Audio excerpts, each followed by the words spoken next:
Jabatan sebagai komisaris di sejumlah badan usaha milik negara kembali menjadi rebutan sejumlah kader dari partai pengusung dan tim relawan pengusung pencalonan Presiden Joko Widodo akhirnya mendapat kursi.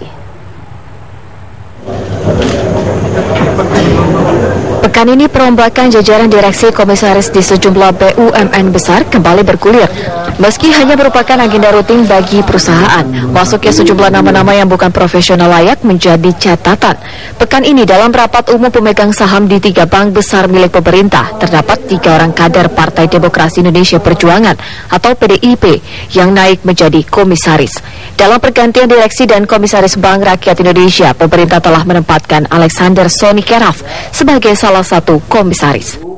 Nama mantan Menteri Lingkungan Hidup ini sudah sejak lama menjadi kader PDIP dan saat ini masih tercatat sebagai salah satu ketua Dewan Pimpinan Pusat PDIP yang membidangi Badan Penelitian dan Pengembangan. Sebelumnya dalam pergantian pimpinan di Bank Mandiri terdapat juga nama Cahaya Dwi Rembulan Sinaga. Wanita ini tercatat pernah menjadi calon legislatif dari PDIP pada pemilu 2009 lalu. Selain itu di Bank Negara Indonesia (BNI), pemerintah juga merujuk Pataniari Siahaan sebagai komisaris. Dosen Universitas Trisakti ini juga tercatat sebagai kader PDIP dan maju sebagai caleg pada pemilu lalu.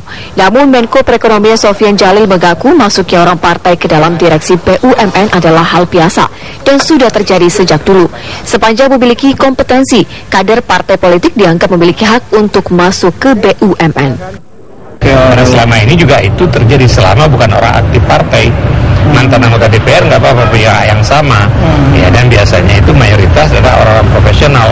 Tapi bahwa ada 1-2 kemudian apakah relawan atau tim kampanye, itu saya pikir dari dulu begitu. Waktu saya menteri juga nggak ada masalah. Bukan kita lihat dari sisi itunya, tapi dari sisi kompetensinya.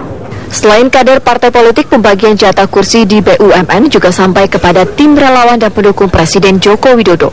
Hal ini terjadi di Jasa Marga, di mana Refli Harun diangkat sebagai komisaris utama. Selama proses Pilpres lalu, ahli tata negara ini tergolong sebagai pendukung Presiden Joko Widodo. Meski tidak memiliki latar belakang bisnis, Menteri BUMN Rini Sumarno mengakui Jasa Marga justru sedang membutuhkan keahlian Refli Harun.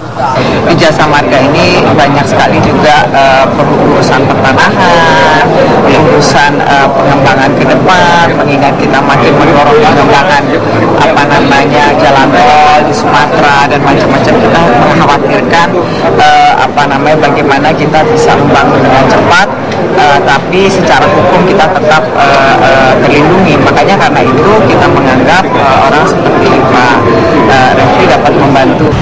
Selama ini pemilihan komisaris di BUMN memang belum memiliki standar yang baku dan sering mengundang kontroversi. Tidak heran jika jabatan ini sering dianggap sebagai hadiah bagi para pendukung pemerintah. Dari Jakarta, tim TV One mengabarkan.